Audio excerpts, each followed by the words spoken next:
Vivek and Camilla's teacher gave them a system of linear equations to solve. अब विवेक और Camilla की जो teacher थी उन्होंने विवेक और कैमिला को एक सिस्टम ऑफ इक्वेशंस दिया सॉल्व करने के लिए, एक पेयर ऑफ लीनियर इक्वेशंस दिया उनको सॉल्व करने के लिए. They each took a few steps that led to the systems shown in the table below. अब उन्होंने इसके साथ कुछ कुछ छेड़खानी की, कुछ कुछ मैनिपुलेशन किया और विवेक को फाइनली यहाँ पे ये वाले इक्वेशंस मिले और कैमिला को यहाँ पे ये वाले इक्वेशंस मिल गए. अब हमसे पूछा गया है which of them obtained a system that is equivalent to teacher's system. अब इनमें से कौन सा दोनों pair of linear equations teacher के पेयर ऑफ लीनियर इक्वेशन के इक्विवेलेंट है, ये हमें बताना है. तो सबसे पहली बात तो कि हमें ये जानना जरूरी है कि इक्विवेलेंट हम बोलते किसको हैं. तो हम जिस रिस्पेक्ट में पढ़ रहे हैं, हम जिन पेयर ऑफ लीनियर इक्वेशंस की बात कर रहे हैं उनके बारे में अगर हम सोचें तो ऐसे पेयर ऑफ लीनियर इक्वेशंस, ऐसे सिस्टम ऑफ इक्वेशंस जिनके सॉल्यूशन सेम होते हैं वो इक्विवेलेंट सिस्टम ऑफ इक्वेशंस कहलाएंगे. जैसे कि मान लीजिए इन दोनों को जब मैंने सॉल्व किया तो मुझे कोई सॉल्यूशन मिल गया होगा ए और बी. एक्स की वैल्यू ए हो गई और y की वैल्यू b हो गई. तो ये पॉइंट इसको सेटिस्फाई करेगा. ये दोनों जो यहाँ पे हमको कांस्टेंट वैल्यूज मिलेंगे वो इन दोनों इक्वेशंस को सेटिस्फाई करेंगे. और मान लीजिए जब हमने इसको सॉल्व किया, इस विवेक के इक्वेशंस को सॉल्व किया, तब हमको सेम सॉल्यूशन मिल गए, x की वैल्यू a और y की वैल्यू b. तो ये दोनों आपस में इक्विवेलेंट सिस्टम ऑफ इक्वेशंस कहलाएंगे. उसी तरीके से मान लीजिए जब हमने कैमिला को सॉल्व किया तो मान लीजिए हमें कुछ और मिल गया आंसर. मान लीजिए c और b मिल गया. c और b, x की वैल्यू c हो गई और y की वैल्यू सेम b रही. तो फिर ये या फिर ये इक्विवेलेंट सिस्टम्स नहीं कहलाएंगे क्योंकि इनका जो सोल्यूशन है x और y का वैल्यू वो इसके बराबर नहीं है. तो ये इनके इक्विवेलेंट सिस्टम ऑफ इक्वेशंस नहीं होंगे. खैर, अब हमने इसको कुछ ज़्यादा ही डिटेल में समझ लिया, तो चलिए इसको हम एक्चुअली में देखते हैं कि इन्होंने जो यहाँ पे मैनिपुलेशन किया है तो क्या ये सेम सोल्यूशन तक पहुँच पाए हैं. तो पहले विवेक की बात करते हैं. तो पहला इक्वेशन तो मुझे दोनों का सेम दिख रहा है. टीचर के पास भी है यहाँ पे x plus 2y equals to -1 और विवेक के पास भी है यहाँ पे x plus 2y equals to -1. दूसरे इक्वेशन की बात करें अगर यहाँ पे तो यहाँ पे है -4x plus 5y equals to 1 और विवेक के पास है -3x plus 7y equals to 0. तो फिर आखिर विवेक इस इक्वेशन से इस वाले इक्वेशन तक कैसे पहुंचा होगा, इस बारे में सोचते हैं. मुझे नहीं लगता कि उसने यहाँ पे कुछ मल्टीप्लाई किया होगा इस इक्वेशन में, क्योंकि अगर मैं 1 से 0 तक जाऊँ कुछ मल्टीप्लाई करके तो एक ही नंबर है जो ये काम कर सकता है. मुझे इस इक्वेशन को 0 से मल्टीप्लाई करना पड़ेगा. लेकिन अगर मैं इस इक्वेशन को 0 से मल्टीप्लाई करूँगा तो 1 टाइम्स 0 तो 0 हो जाएगा, लेकिन -4x टाइम्स 0 मुझे 0 दे देगा, 5y टाइम्स 0 मुझे 0 दे देगा. तो यहाँ -3x प्लस 7y तो नहीं आएंगे. तो कुछ मल्टीप्लाई तो नहीं हुआ यहाँ पे.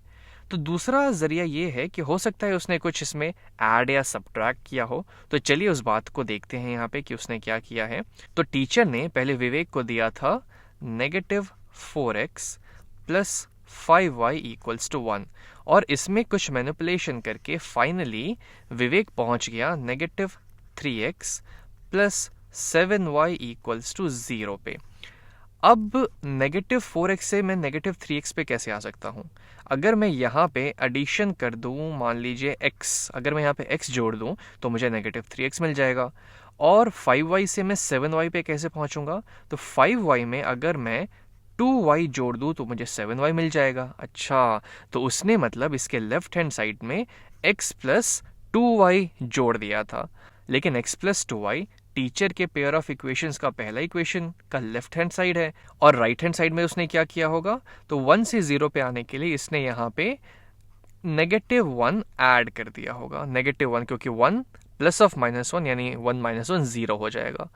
लेकिन ये तो सेम है इस इक्वेशन के. ये पहला इक्वेशन जो टीचर ने यहाँ पे दिया है x प्लस 2y -1 और ये दोनों तो बराबर दे रखे हैं. यानी कि उसने जो किया है यहाँ पे वो सही चीज़ की है. उसने दोनों साइड सेम चीज़ ही ऐड की है, इक्विवेलेंट चीज़ ही ऐड की है, क्योंकि x प्लस 2y तो -1 के बराबर ही दे रखा है। जो भी इसका सोल्यूशन होगा, जो भी इसकी वैल्यू आएगा, वो पर्टिकुलर x और 2y को जब मैं जोड़ूंगा तो मुझे -1 मिल जाएगा। और वही चीज़ उसने यहाँ पे जोड़ दी है, -1 को राइट हैंड साइड पे और x प्लस 2y को लेफ्ट हैंड साइड में। तो उसने इक्वेशन को बराबर भी रखा है, कुछ गड़बड़ भी नहीं की है, और फिर फाइनली उसको -3x + 7y = 0 मिल गया है। तो मुझे लगता है कि ये जो पेयर ऑफ लीनियर इक्वेशन उसको यहाँ मिले और ये जो पेयर ऑफ लीनियर इक्वेशन उसको यहाँ मिले, इनके सेम सॉल्यूशन होंगे। इसका भी सॉल्यूशन a, b ही आएगा। a, b जो भी x और y की वैल्यू इसको सेटिस्फाई करेगी, सेम वैल्यूज इसको भी सेटिस्फाई करेगी, और ये दोनों इक्विवेलेंट सिस्टम ऑफ इक्वेशंस कहलाएंगे।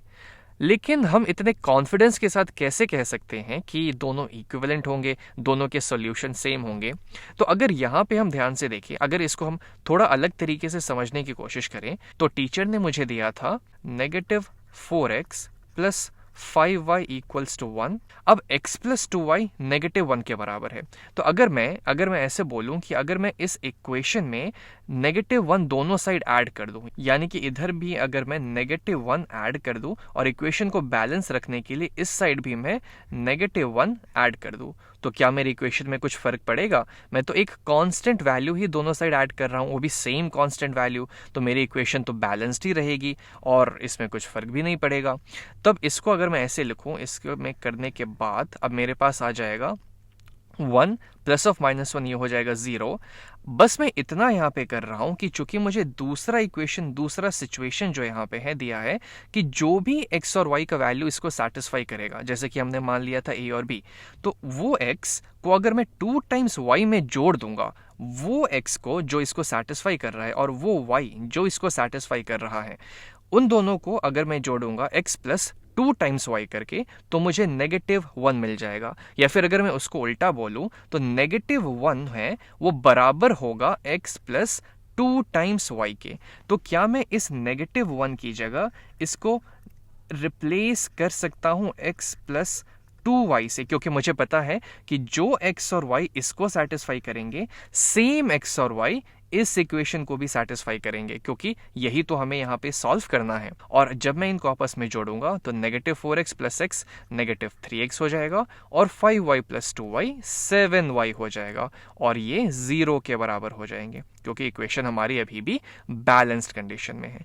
इसी वजह से इन दोनों का जो सॉल्यूशन आएगा वो सेम होगा और ये इक्विवेलेंट सिस्टम ऑफ इक्वेशंस कहलाएंगे। अब आते हैं हम कैमिला पे। तो कैमिला के पास पहला इक्वेशन है -4x + 5y = 1, और जो टीचर ने दूसरा इक्वेशन दिया है वो भी है -4x + 5y = 1। तो ये और ये तो सेम है, तो इसके बारे में तो हमें चिंता नहीं करनी है। दूसरा इक्वेशन कैमिला के पास है -8x - 16y = 8, और दूसरा इक्वेशन जो टीचर के पास है वो है x + 2y = -1। तो ऐसा कैमिला ने क्या किया कि उसे x + 2y टाइम्स -1 से -8 - 16y = 8 मिला। अब इसको देख के मुझे एक चीज़ पता चल रही है कि इन तीनों टर्म्स में यहाँ पे 8 फैक्टर मुझे कॉमन दिख रहा है। तो क्या उसने 8 या फिर -8 ऐसे किसी से मल्टीप्लाई किया होगा इस इक्वेशन को? तो चलिए एक बार यहाँ पे चेक करते हैं। मेरे पास दिया हुआ है x + 2y = -1। तो अगर मैं इस पूरे इक्वेशन में सेम चीज दोनों साइड मल्टीप्लाई कर दूं, जैसे कि अगर मैं इस साइड 8 से मल्टीप्लाई कर दूं और इस साइड भी 8 से मल्टीप्लाई कर दूं, तो क्या कुछ फर्क पड़ेगा? मुझे नहीं लगता, क्योंकि मैं इक्वेशन को बैलेंस्ड ही रख रहा हूँ और एक कांस्टेंट वैल्यू से ही दोनों साइड मल्टीप्लाई कर रहा हूँ, तो मेरी इक्वेशन तो सेम ही रह जाएगी। लेकिन इसकी वैल्यू फिर यहाँ क्या आएगी? 8 टाइम्स x हो जाएगा 8x, 8 टाइम्स 2y हो जाएगा 16y इक्वल टू -1 टाइम्स 8 हो जाएगा -8। लेकिन यहाँ तो है -8x - 16y = 8, साइन सारे ऑपोजिट हैं। तो एक काम करते हैं, हम इसको 8 से मल्टीप्लाई करने के बजाय इसको हम -8 से मल्टीप्लाई कर देते हैं, तब हमारा काम हो जाएगा। -8 से हम मल्टीप्लाई कर देते हैं। अब हमें देखते हैं क्या मिलेगा। तो -8 टाइम्स x हो जाएगा -8x, -8 टाइम्स 2y हो जाएगा -16y इक्वल टू -1 टाइम्स -8 मुझे +8 दे देगा। और ये वही इक्वेशन है जो कैमिला को यहाँ मिली है। यानी कि उसने जो मैनिपुलेशन किया है इस इक्वेशन के साथ वो एकदम सही किया है, उसने सेम वैल्यू ही दोनों साइड मल्टीप्लाई की है। तो मुझे वापस से जो इक्वेशन मिला है उसका फॉर्म भले बदल गया हो, वो दिखने में थोड़ा अलग जरूर हो गया हो, लेकिन उस इक्वेशन का जो सेंस है, उस इक्वेशन की जो आत्मा है, वो अभी भी सेम है। इसीलिए टीचर को जो यहाँ पे सोल्यूशन मिलेगा एक्स और वाई का, कैमिला को भी सेम सोल्यूशन मिलेगा एक्स और वाई का। इसलिए ये दोनों भी, ये पेयर ऑफ लीनियर इक्वेशन और कैमिला के पेयर ऑफ लीनियर इक्वेशन भी इक्विवेलेंट ही कहलाएंगे।